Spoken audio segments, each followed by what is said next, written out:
बड़ा तकलीफ होती है कि हम लोग वर्ण विभाजन में पड़ जाते हैं। जातिगत समस्याएं पैदा कर दी गई हैं हमारे देश में राजनेताओं के माध्यम से। भगवान के यहाँ कोई जातिगत समस्या नहीं है। भगवान के यहाँ कर्म समस्या है, जाति समस्या नहीं है। अगर श्रेष्ठ कुल में जन्म लेकर भी कोई निंदनीय कर्म करता है तो परमात्मा उसे छोड़ेंगे नहीं।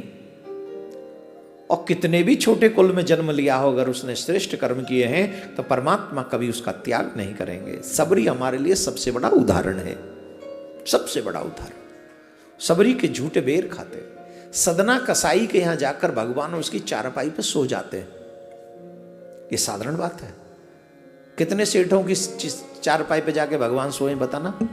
कितने ब्राह्मणों के घर में जाके भगवान जो है बेर खा रहे हैं? भाई सबसे बड़ा अभिमान इन्हीं लोगों को, 3 लोगों को होता है जाति का अभिमान, ब्राह्मण, क्षत्रिय, वैश्य, इन्हीं को होता है ना। भाई हम ब्राह्मण हैं तो हम लोगों को यही घमंड रहता है, कॉलर ऊंचे, हम भगवान ने ब्राह्मण बनाए। अरे ब्राह्मण बनाए हैं वो भगवान की कृपा है, लेकिन ब्राह्मण बने ये तुम्हारे कर्म डिपेंड करें। ब्राह्मण रहो तो सही, ब्राह्मण तो भगवान ने बना ही दिए। हम बने क्या? हम बने हैं क्या? कभी यहां बैठ, कभी वहां बैठ, कभी उसकी बुराई, कभी उसकी बुराई, कभी उसकी बुराई है। सिर्फ जजमानों की दक्षिणा पर नजरें रखे, ब्राह्मणत्व है। ब्राह्मण हमेशा विश्व के कल्याण के लिए कार्य करता है, समाज के उसका भजन भी धर्म के उत्थान के लिए होता है। एक एक मनुष्य सुखी हो जाए ऐसी प्रार्थना से ब्राह्मण कर सकता है। सत्यनिष्ठ ब्राह्मण अगर हाथ में जल लेके भगवान से प्रार्थना कर दे तो भगवान झुठलाएगा नहीं। लेकिन जाति के अभिमान के कारण हम दूसरों को अपमानित करें, भगवान स्वीकार नहीं करेगा। क्षत्रिय महोदय हाथ में तलवार लेके निकल जाए, मैं क्षत्रियों में सबको मार दूंगा, भगवान बोले रुक, भेजता हूं अभी तेरे पास कोरोना, देखता हूं तेरी तलवार में कितना दम है। सेठ जी जेब में लेके पर्स घूम रहे हैं कि मैं जैसे चाहूं 2 करोड़ का, 10 करोड़ का, 20 करोड़ का चेक काट सकता हूं, मैं जैसे चाहे खरीद सकता हूं। तो आईसीयू रूम में पड़े पड़े कह रहे थे 1 सिलेंडर लगा दे जिससे मेरी जान बच जाए। अब ला वो पैसा कहां है तेरे काम का?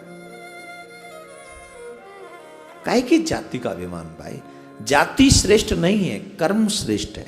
भगवान ने पूर्व जन्मों के कारण हमें उन जातियों में जन्म दिया है, समझ रहे? यहां मैं किसी जाति का अपमान और सम्मान नहीं कर रहा, मैं भगवान की क्रिया को ही आप तक पहुंचा रहा हूं। सबरी ने श्रेष्ठ कर्म किया, राम जी जाके बेर खाए हुए। अब मेरी बात को इसको झुठलाओ कि राम जी नहीं गए। अगर मैं झूठ बोल रहा हूं तो तुलसीदास बाबा झूठ बोल रहे। तुलसीदास बाबा खुद ब्राह्मण थे। अगर उस समय जातिवाद होता तो तुलसीदास बाबा सबरी का प्रोग्राम कैंसिल कर देते, न लिखते, क्या फर्क पड़ना था? बताओ ना। भाई राम को लिखना ही था क्योंकि क्षत्रिय थे, पर उनसे थोड़ा उनका वर्चस्व भी बढ़ गया तुलसीदास बाबा का रामायण लिखने से। लेकिन एक प्रसंग नहीं लिखे थे सबरी का, क्या हो गया? कितने प्रसंग है जो नहीं आए रामायण में? 1-2 प्रसंग थोड़ी है, वाल्मीकि पढ़ो उसमें और बहुत प्रसंग है। इवन पूरा उत्तरकांड ही जो लवकुश कांड खत्म है ही नहीं कहीं लवकुश के विषय में। तुलसीदास जब तो लवकुश को हटा सकते हैं तो एक सबरी को और हटा दे?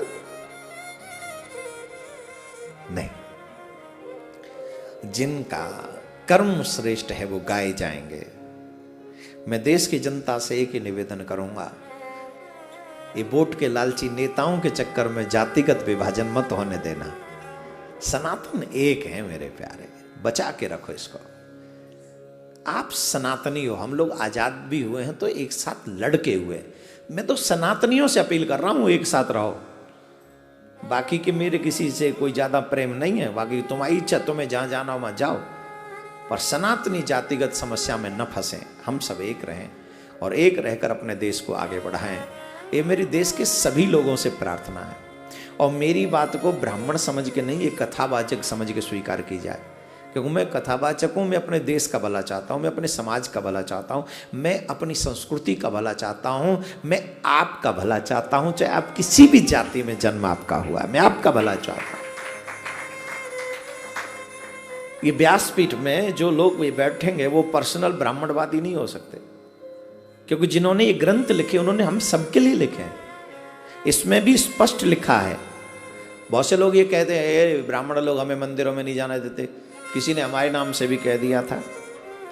मैंने कभी नहीं कहा, और ना हमारे लोग कहते, सब जा सकते मंदिर। प्रिया कांजू का मंदिर कभी पूछता है किसी से कौन सी जाति के हो? सबके लिए दरबार खुले हैं। और यहाँ पर भी ऑलमोस्ट हर एक जाति का व्यक्ति यहाँ बैठा हुआ है इस समय भी। ये कहना, हमारे ऋषियों ने कोई भेद नहीं किया। हाँ, कुछ जाति के नेता बनना चाहते हैं, उन्होंने विभाजन आपका किया, तो उनसे बचे रहो। आपसे हाथ जोड़ के प्रार्थना। एक दो लोग कुर्सी पाने के चक्कर में ऐसा करते हैं और आप उनके पीछे लग लेते हो। मैं आपसे हाथ जोड़ के प्रार्थना करूंगा, कुछ करना है वो तुम्हारा पर्सनल मैटर है, जो करना है करो, पर धर्म के प्रति अश्रद्धावान मत बनो, इसमें तुम्हारा ही कल्याण है।